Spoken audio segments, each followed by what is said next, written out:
हाँ जी, तो राम राम जी सारण। और क्यों, उम्मीद करो बढ़िया होगा, नहीं सॉरी जी। नमस्कार भी सभी को, कैसे हो सारे?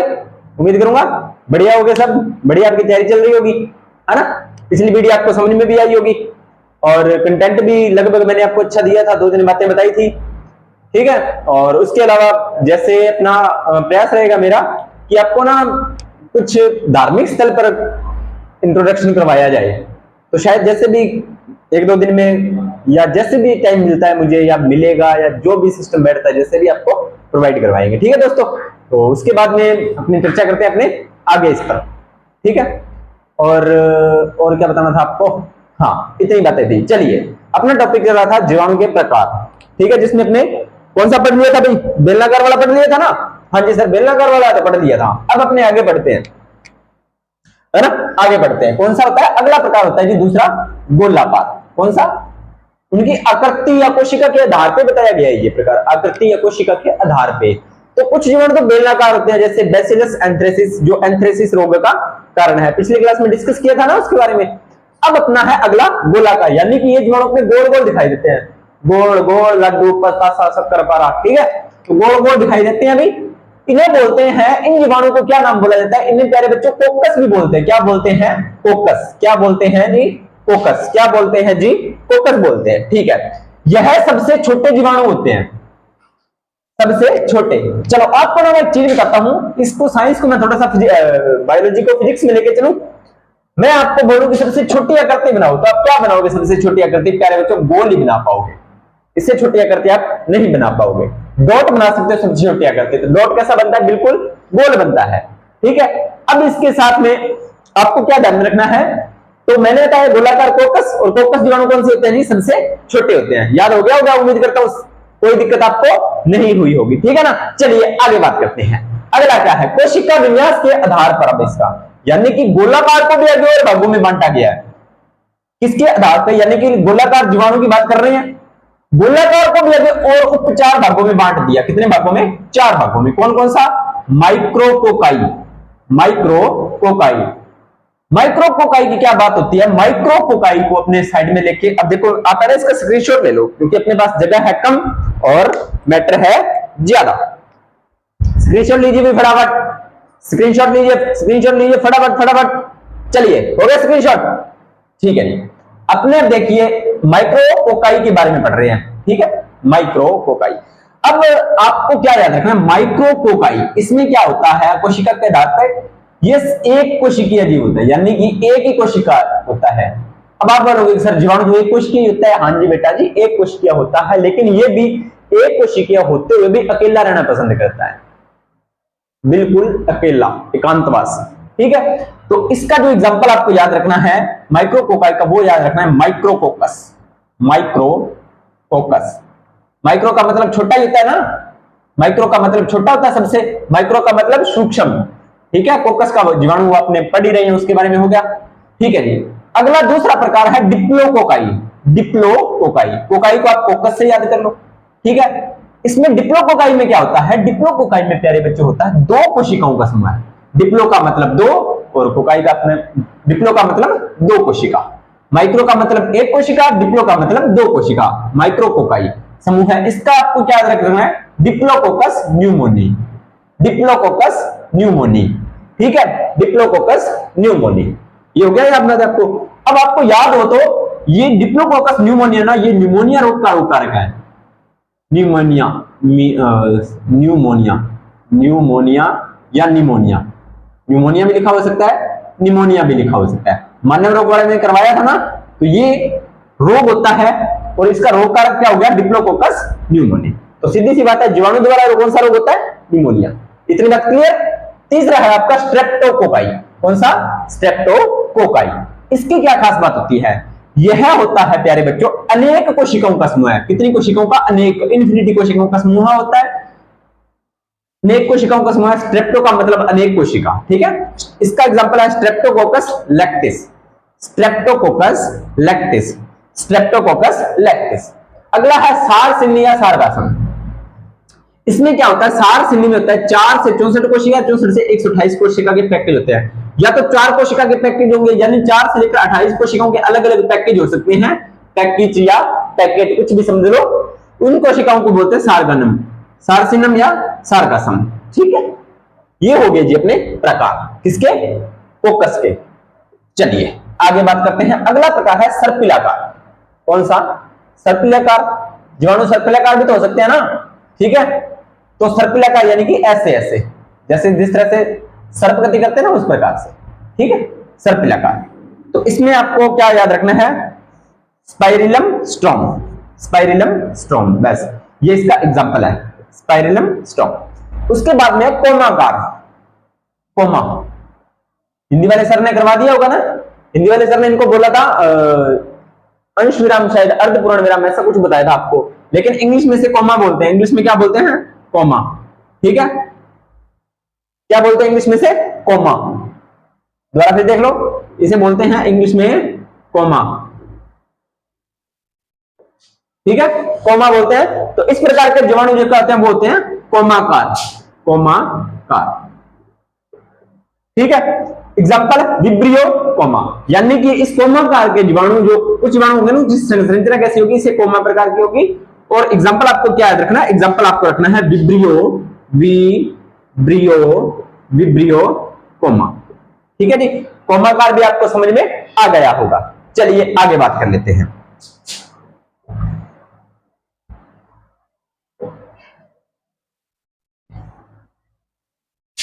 ये चीज आपको समझ में आ गई। अब बता रहा है कि पोषण के आधार पर प्रकार, यानी कि जीवाणु को पोषण के आधार पर, पोषण क्या होता है? सीधी सी बात है, जीव को जीवन यापन करने के लिए जो ऊर्जा की आवश्यकता होती है, नई चीजें बनाने के लिए जो उन्हें पदार्थ चाहिए, तो वो कहां से प्राप्त करेगा, यानी कि अपना भोजन कहां से प्राप्त करेगा, उसके आधार पर जीवाणु के प्रकार हैं। तो पहला होता है जी प्रकाश संश्लेषी, 1000 बार करवा दिया। अब देखो प्रकाश संश्लेषी क्या होता है, देखो जीवाणु प्रकाश संश्लेषी, प्रकाश संश्लेषी समझते हैं। प्रकाश संश्लेषी क्या होता है कि ये जो जीवाणु होते हैं, आप बोलोगे कि सर प्रकाश संश्लेषी है और जीवाणु तो पादप है ही नहीं, आपने पिछली क्लास में बताया था। हाँ जी बेटा जी, बिल्कुल नहीं है, बिल्कुल सही बताया था मैंने। तो फिर ये प्रकाश संश्लेषण कैसे करते हैं? क्योंकि इनके अंदर अगर पादप नहीं है तो क्लोरोफिल, क्या इनके अंदर क्लोरोफिल होगा? नहीं होगा। तो क्या होगा? इनके अंदर होता है बेटा जी बैक्टीरियो, बैक्टीरियो क्लोरोफिल, यानी कि इनमें क्लोरोफिल की जगह, इनमें जीवाणुओं में क्लोरोफिल की जगह बैक्टीरियो क्लोरोफिल पाया जाता है। जीवाणुओं में, याद रखना है प्यारे बच्चों, जीवाणुओं में क्लोरोफिल की जगह बैक्टीरियो क्लोरोफिल पाया जाता है और उसी के द्वारा ही ये फोटोसिंथेसिस या प्रकाश संश्लेषण की अभिक्रिया करते हैं। एक बार लिख देता हूं CO2 प्लस H2O, ठीक है, यहां पर आ गई आपकी सनलाइट, यहां पर आपका bacterio chlorophyll C6H12 O6 plus O2 plus, इस प्रकार से ये फोटोसिंथेसिस करते हैं कुछ जीवाणु। अब वो आपको नाम याद रखने हैं। अब नाम क्या है? एक तो होता है क्रोमोटियम, क्रोमोटियम प्रकाश संश्लेषण करता है, जो दूसरा है रोडोस्फिरिलियम, क्रोमोटियम, रोडोस्फिरिलियम, क्रोमोटियम और रोडोस्फिरिलियम, ठीक है जी। अगला है रसायन संश्लेषी। प्रकाश संश्लेषण समझ में आ गया, अगला है रसायन संश्लेषी। चलिए जी, मैं पहले बता रहा हूं, स्क्रीनशॉट लेके रखना ताकि बाद में नोट्स बनाने में दिक्कत ना आए, और जो मैं बोल रहा हूं उसको साथ साथ नोट डाउन करते चले। आप बोलोगे कि सर साथ साथ क्यों मिटा रहे हो, तो सीधी सी बात, अपने पास एक ही तो व्हाइट बोर्ड है और स्लाइड लिख कर करवाने में थोड़ा सा, अब सॉरी भाई, अगर वैसे करवाए तो दिक्कत आएगी, फिर कम मैटर होता है, ठीक है। चलिए, रसायन संश्लेषी, अकार्बनिक पदार्थों के ऑक्सीकरण से ऊर्जा प्राप्त। अकार्बनिक पदार्थ क्या होते हैं? अकार्बनिक पदार्थ सीधी सी बात है जिनमें कार्बन नहीं पाया जाता, ठीक है।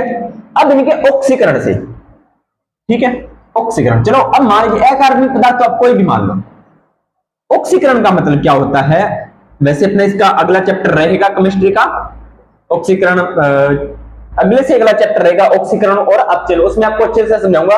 अभी आप ऑक्सीकरण को कैसे याद करो कि किसी भी पदार्थ के साथ O2 का जुड़ना, O2 का जुड़ना क्या होता है आपका? ऑक्सीकरण, यानी कि ऑक्सीजन जुड़ जाएगी तो वो हो जाएगा ऑक्सीकरण, ठीक है। तो आपको पता है जब अपने ग्लूकोज को तोड़ते हैं तो उसको क्या बोलते हैं, ऑक्सीडेशन बोलते हैं ना। ग्लूकोज को तोड़ते हैं ऑक्सीजन की उपस्थिति में, देखो कैसे C6H12O6+O2, तो 36 एटीपी ऊर्जा बनाते हैं ना। तो सीधी सी बात है, ऑक्सीकरण तो हो रहा है, ग्लूकोज टूट रहा है, ऑक्सीजन इसके साथ जुड़ रहा है और नए कंपाउंड बना रहे हैं CO2+H2O। ठीक है, अब देखो इसमें क्या होता है, अकार्बनिक रसायन में क्या होगा, अकार्बनिक पदार्थों का ऑक्सीकरण होगा, और ऑक्सीकरण होगा यानी कि ऑक्सीजन जुड़ेगी पदार्थ के साथ और ऑक्सीजन जुड़ेगी, नया कंपाउंड बनेगा। अपने इस कंपाउंड का कोई मतलब नहीं है, अपने एनर्जी का मतलब है। तो पौधे को क्या मिलेगा, उसमें जीवाणु को क्या मिलेगी, ऊर्जा मिलेगी, और वहां से अपना वो क्या कर लेगा, ऊर्जा प्राप्त कर लेगा। तो नाइट्रोबैक्टर एग्जाम्पल क्या है रसायन संश्लेषण का, नाइट्रोबैक्टर और नाइट्रोसोमोनास, नाइट्रोबैक्टर और नाइट्रोसोमोनास, नाइट्रोबैक्टर और नाइट्रोसोमोनास, बस इतनी याद रखनी है। क्या याद रखना, कुछ नहीं याद रखना, बहुत इजी है, टेंशन नहीं लेनी है आपने को। परजीवी, परजीवी क्या होता है, पर का मतलब दूसरा, जीवों का मतलब जीवन यापन करने वाला, यानी कि दूसरे के ऊपर अपना जीवन यापन करते हो। आप अभी परजीवी हो ना, कहां पर डिपेंड हो, अपने मम्मी पापा पे, बिल्कुल मैं भी अभी परजीवी हूं, अपने मम्मी पापा पे डिपेंड हो ना वैसे। ठीक है, तो परजीवी का मतलब दूसरे पर डिपेंड होता है। नहीं सर आपने आधा बताया, बिल्कुल ज्यादा बताया, पूरा बताओ, पूरा बता देते हैं। परजीवी वे होते हैं जो दूसरे पर आश्रित होते हैं, लेकिन खुद को लाभ प्राप्त होता है और दूसरे को हानि पहुंचाते हैं। अमरबेल बता दिया, जू बता दिया, बहुत से और एग्जाम्पल है जो दूसरे को हानि करेंगे और अपने को लाभ प्राप्त कर लेंगे। यानी कि जैसे मान लीजिए अपने परजीवी बन जाए तो अपने खुद का फायदा देखेंगे, दूसरे का भलाई चाहे नुकसान हो, अपने कोई मतलब नहीं उस चीज का। ठीक है, तो वो चीज आपको देखनी है। तो परजीवी में आपको क्या रखना है, माइक्रोबैक्टीरियम। ठीक है, तो जितने भी रोग कारक होते हैं ना वो सारे के सारे क्या होते हैं बेटा, परजीवी होते हैं। ये बात आप ध्यान में रख सकते हो, क्योंकि रोग होने से अपने फायदा थोड़ी होता है। यानी कि हमें मान लीजिए कोई रोग होता है, सपोज कीजिए हमें कोई भी रोग हो गया, तो रोग होने से हमें फायदा हो रहा है क्या, नहीं, हमें तो नुकसान हो रहा है ना, हमारी बॉडी का लॉस हो रहा है। ठीक है, तो और जीवों को क्या हो रहा है, उनका फायदा हो रहा है। तो माइक्रोबैक्टीरियम वाले जितने भी जीवाणु होते हैं वो सारे, जो जितने भी रोग कारक होते हैं वो क्या हो रहेंगे, हमेशा परजीवी रहेंगे। ये बात आपको ध्यान में रखनी है। चलिए अगला है सहजीवी। ये बहुत अच्छा नाम, इतना अच्छा है, कितना प्यारा लग रहा है ना, सहजीवी। जैसे बोलते हैं ना जीवन साथी, तुम मेरे जीवन साथी हो, वैसे ये होता है। ठीक है, आपने लाइफ टाइम बोल देते हैं ना, तो लाइफ टाइम इंग्लिश में बोलते हैं इसको, लाइफ टाइम पूरी लाइफ, तो ये पूरी लाइफ इसके साथ सहजीवी संबंध बनाकर रहता है। कैसे बताते हैं, इसमें क्या होता है, दोनों को लाभ प्राप्त होता है। दोनों को क्या होता है, दोनों को लाभ प्राप्त होता है। दोनों को लाभ कैसे, बिल्कुल हो सकता है भाई, दोनों को लाभ प्राप्त होता है। कैसे, चलिए बात कर लेते हैं। जैसे आप कोचिंग जाते हो, तो कोचिंग आप क्यों जाते हो, वहां पे आपका नुकसान होता है क्या, नहीं होता। ठीक है, कोचिंग वालों को नुकसान होता है क्या, नहीं होता। दोनों को लाभ प्राप्त होता है। कैसे, आपको वहां से ज्ञान मिल रहा होता है, कोचिंग वालों को आजीविका, समझ आ रही है, दोनों को लाभ प्राप्त हो रहा। अब मान लीजिए वहां से आप एक बंदे का लॉस हो रहा है, तो वो संबंध सही चलेगा, नहीं चलेगा। अगर दोनों में एक का लॉस हो रहा है तो वो संबंध नहीं चलेगा। जैसे कि मान लीजिए आपसे कोचिंग वाले पैसे ले रहे हैं लेकिन आपको काम नहीं दे रहे, तो आप जाओगे, नहीं जाओगे, तो उसमें आपका भी नुकसान, और बाद में कोचिंग बंद हो जाएगी तो कोचिंग का भी नुकसान बाद में होगा, लेकिन पहले तो आपका ही होगा ना। लेकिन वहीं अगर आप फीस नहीं दो, ठीक है, आप पढ़ने ही नहीं जाओ, तो कोचिंग कहां से चलेगी, वो किसको पढ़ाएंगे, तो वो चीज हो जाएगी। तो सहजीवी संबंध में क्या होगा, दोनों को लाभ प्राप्त है। राइजोबियम के बारे में मैं आपको 1000 बार बात बता चुका हूं, तो बार बार बताने का कोई मतलब नहीं है। राइजोबियम क्या होता है, लेग्यूमिनेसी पादपों के साथ, कौन से पादपों के साथ, लेग्यूमिनेसी पादपों के साथ सहजीवी संबंध बनाकर रहता है। ठीक है, तो वो आपको अगर जानते हो तो कमेंट सेक्शन में इसके बारे में और डिटेल आप डाल देना। ठीक है, चलिए आगे बात करते हैं। अगला है मृतोपजीवी, मरे हुए पादपों पर, सॉरी मरे हुए अवशेषों पर, पादप नहीं कह सकते, गर्मी बहुत है भाई, मरे हुए अवशेषी पदार्थ होते हैं, उन पर वो डिपेंड रहते हैं। मरे हुए जीवों पर, पदार्थों पर, पादपों पर, मृत अवशेष बोल सकते हो आप, उन पर वो डिपेंड रहते हैं। वैसे सर ये चीज हमें समझ में नहीं आई, चलो समझा देते हैं भाई, वैसे तो बहुत बार बता दिया है। ठीक है, एग्जांपल याद रखना है, लैक्टोबैसिलस। ठीक है, जो अपने मतलब कह सकते हो, अब आप बोलोगे सर लैक्टोबैसिलस दूध से दही बनाने में काम आता है, बिल्कुल दूध से दही बनाने में काम आता है, लेकिन वो दूध एक निर्जीव पदार्थ होता है। ठीक है, चलिए आगे बात करते हैं जनन की। जनन, जनन क्या होता है? जनन शब्द का मतलब बताओ। अब कई बच्चे के सर रिप्रोडक्शन, बिल्कुल रिप्रोडक्शन इंग्लिश में होता है, लेकिन इसका मतलब क्या होता है? इसका मतलब होता है प्यारे बच्चों, इसका मतलब होता है प्यारे बच्चों, कोई भी जीव अपने ही समान एक नई संतति उत्पन्न करता है, अपने ही जैसी एक नई संतति उत्पन्न करता है, उसे बोलते हैं जनन। ठीक है, अपनी शॉर्ट्स वीडियो है, शॉर्ट्स क्या एक वीडियो है, अगर किसी ने जनन की वीडियो नहीं देखी है तो वो देख सकता है भाई। राजस्थान चतुर्थ श्रेणी भर्ती की जब मैंने क्लासेस रिकॉर्ड की थी ना, वो 10 क्लासों की प्लेलिस्ट में आपको जनन वाला टॉपिक मिल जाएगा, तो आप वो देख सकते हो। ठीक है, वैसे जनन का टॉपिक और डिटेल में अपने अलग से करेंगे। ठीक है, चलिए आगे बात करते हैं। जैसे जिसका नंबर आएगा, जिस टॉपिक का नंबर आता है उसी से करता हूं, क्योंकि अकेला वो सारा करवाना पड़ता है। अब रवि सर तो हिंदी करवा रहे हैं, वो अपना सब्जेक्ट करवाएंगे, वो मुझे बोले कि नरेंद्र जी आप समास करवा दो या आप मुहावरे करवा दो, तो मैं नहीं करवा सकता। ठीक है, और मैं उनको बोलूंगी नहीं सर आप तो रासायनिक समीकरण करवा दो, रासायनिक अभिक्रिया करवा दो, तो वो नहीं करवा सकते ना। तो अपने अपने सब्जेक्ट में अलग अलग अपने को धीरे से आरामदारी से अपने को काम करते चलना है। ठीक है, चलिए अलैंगिक जनन। अलैंगिक जनन होता है एक विधि तो है द्विविभाजन। यह द्वि का मतलब होता है दो, विभाजन का मतलब होता है टूटना। द्वि का मतलब दो, विभाजन का मतलब होता है टूटना। यानी कि कोशिका क्या होगी, दो भागों में टूटेगी। कोशिका क्या होगी, कोशिका समान रूप से दो भाग में विभाजित होती है। ठीक है, यह जो जनन होता है वो कौन सी परिस्थितियों में काम करता है? अनुकूल परिस्थितियों में।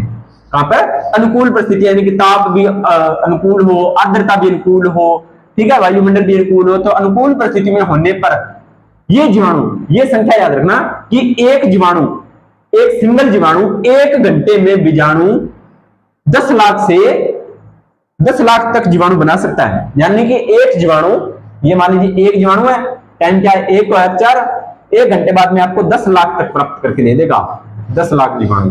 ठीक है, कौन सी? सिर्फ अनुकूल परिस्थितियों में। इसी कारण से खाद्य पदार्थ खराब होते हैं भाई, इसी कारण से खाद्य पदार्थ होते हैं जो खराब होते हैं। अब आप बोलोगे सर अनुकूल परिस्थितियां, अरे उनके लिए जो अनुकूल परिस्थितियां हो सकती हैं वो हो सकता है हमारे लिए प्रतिकूल हो, है ना। जैसे अब आपको एग्जांपल समझाता हूं मैं एक चीज और, देखो आप क्या करो, दूध से दही बनाना है।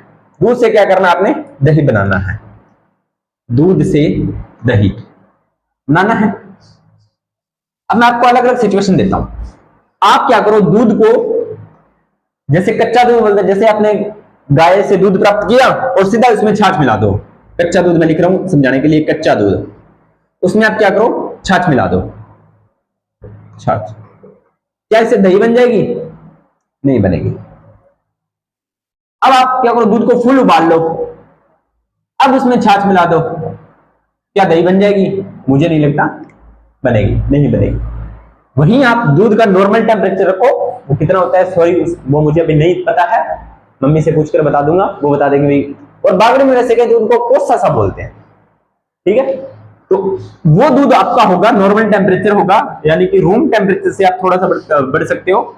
और उसके बाद में आप जब उसमें दही के छाछ मिलाओगे तो वो दही का रूप ले लेगी। यानी कि ये जो जीवाणु है इनको भी वृद्धि करने के लिए एक फिक्स टेम्परेचर चाहिए, उसी टेम्परेचर पे वो वृद्धि करेगी, तो वो उनकी कौन सी परिस्थिति हो जाएगी? अनुकूल परिस्थितियां। इसी कारण खाद्य पदार्थ होते हैं वो क्या हो जाते हैं प्यारे बच्चों? खराब हो जाते हैं। ठीक है, चलिए आगे बात कर लेते हैं। अंतःबीजाणु द्वारा यदि प्रतिकूल परिस्थितियां, यानी कि प्रतिकूल का मतलब क्या होता है, अनुकूल का मतलब क्या होता है, जो आपको चाहिए वो आपको मिल रहा है, जो आपको चाहिए वो आपको मिल रहा है। आप अनुकूल हो कोई दिक्कत नहीं है। प्रतिकूल का जो आप चाहिए वो आपको नहीं मिल रहा, उसका अपोजिट मिल रहा है। जो आपको चाहिए वो आपको मिल ही नहीं रहा, उसका अपोजिट और मिल रहा है, तो वो आपकी कौन सी हो जाएंगी? प्रतिकूल। लेकिन फिर भी आप उनको उस परिस्थिति में आपको सर्वाइव तो करना पड़ेगा, क्योंकि जीवाणु सर्वाइव करते हुए आ रहे हैं ना। प्रतिकूल में ही कर रहा है, शुरू में बता दिया था मैंने, तो ये भी सर्वाइव तो करेंगे। तो अंतःबीजाणु द्वारा ये क्या करते हैं, एक जीवाणु क्या बनाते हैं? पहले अंतःबीजाणु, यानी कि दृढ़ भित्ति वाली संरचनाओं का निर्माण करते हैं अपने अंदर ही, अंतःबीजाणु का निर्माण करते हैं। और अंतःबीजाणु क्या होता है? अंतःबीजाणु होती है दृढ़ भित्ति, यानी कि कठोर भित्ति की एक संरचना बन जाती है गोल गोल। ठीक है, और अनुकूल परिस्थितियां आने पर ये क्या करते हैं? बाहर आती हैं और वृद्धि कर अपना काम कर लेती है। इस प्रकार से ये जनन करते हैं। लेकिन यहां पर मैंने एक बात और नोट की है कि वैज्ञानिकों द्वारा इसे उत्तरजीविता का साधन माना गया है। वैज्ञानिकों ने अंतःबीजाणु को, अंतःबीजाणु बनना उत्तरजीविता माना है, ना कि जनन। ठीक है, अब उत्तरजीविता क्या होती है? तो उत्तरजीविता होती है जीव के जीवन की अनुकूल परिस्थितियों में अवधि, यानी कि जीव कोई भी जीवाणु है, कोई उत्तरजीविता। चलो आराम से बात करते हैं, शायद स्पीड हो रहा है ना। चलिए दोबारा देखिए क्या बोल रहा है, बीजाणु, अंतः बीजाणु प्रतिकूल परिस्थितियों में, यानी कि जो परिस्थितियां उसको चाहिए वो उसके पास नहीं है, उसके अपोजिट है, यानी कि वो गर्म में रह रहा है, गर्म में रहना वो पसंद करता है, लेकिन उसको ठंड में ले गए आप तो वो सर्वाइव तो करेगा, उसको करना पड़ेगा। तब वो जनन कैसे करेगा, तब क्या करेगा, अपने अंदर क्या बना लेगा, अंतः बीजाणु बना लेगा, बना लिया। अब अंतः बीजाणु क्या होता है, एक दृढ़ भित्ति वाली संरचना होती है। क्या होती है, दृढ़ भित्ति वाली एक संरचना होती है, ठीक है, अपने अंदर बना ली, बहुत सारी बना लेगा। जैसे ही उसको दोबारा अनुकूल परिस्थितियां मिलेंगी, जैसे उसको अनुकूल परिस्थितियां मिलेंगी, उन कोशिकाओं को और संरचनाओं को अपने शरीर से बाहर निकाल लेगा और वृद्धि कर देगा। चलो जी, हो गया जनन, ठीक है। लेकिन वैज्ञानिकों ने क्या कहा है, वैज्ञानिकों ने अंतः बीजाणु का निर्माण को उत्तरजीविता का साधन माना है। उन्होंने बोल दिया कि यह उत्तरजीविता है, ना कि जनन। अब आप बोलोगे सर उत्तरजीविता क्या होती है, तो उत्तरजीविता होती है प्यारे बच्चों किसी भी जीवाणु की जीवन की अवधि उत्तरजीविता होती है, यानी कि वो कब तक जिएगा, ये उसकी उत्तरजीविता होती है, ठीक है। चलिए आगे बढ़ते हैं।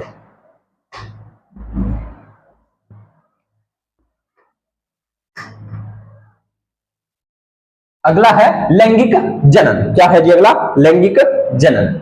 लैंगिक जनन, अब देखो आप बोल रहे हो कि सर ये तो एक कोशिकीय है, तो जनन कैसे करेंगे, बिल्कुल सही बात है, ठीक है, क्योंकि लैंगिक जनन में तो नर और मादा दोनों चाहिए, मेल और फीमेल दोनों चाहिए, ठीक है। इसमें लैंगिक लिख रहा है तो यानी कि लिंगों का निर्माण भी होना चाहिए, लेकिन जीवाणुओं में तो सर आपने बोल दिया ऐसा कुछ होता ही नहीं है, बिल्कुल सही बात है जी, नहीं होता।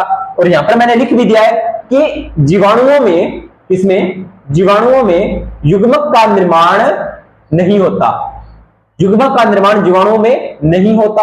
अब युग्मक का निर्माण नहीं हो रहा तो फर्टिलाइजेशन भी नहीं होगा, यानी कि निषेचन भी नहीं होगा।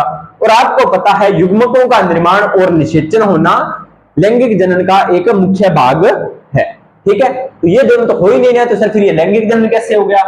तो प्यारे बच्चों लैंगिक जनन होता है इनमें अनुवांशिक पदार्थों का आदान प्रदान, सिर्फ अनुवांशिक पदार्थों का आदान प्रदान होता है, जिसको बोलते हैं अनुवांशिक पुनर्योजन। क्या बोलते हैं, अनुवांशिक पुनर्योजन। अनुवांशिक पुनर्योजन किसे बोलते हैं, अनुवांशिक पदार्थों का आदान प्रदान। किसका, अनुवांशिक पदार्थों का आदान प्रदान।